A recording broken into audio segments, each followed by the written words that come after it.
कहत ताये बेटी बगिया लगवती, कहत त घन फूलवार। बगिया बैठी बेटी जब तू खेलत, देखी के हृदय जुड़ा।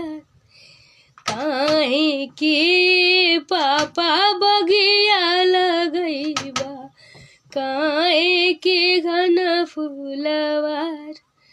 आज की रात पापा तोहरे नगरिया, बिहाने सुंदर बर के साथ।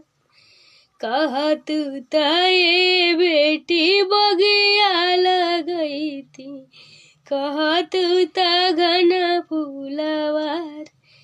बगिया बैठी बेटी जब तू खेल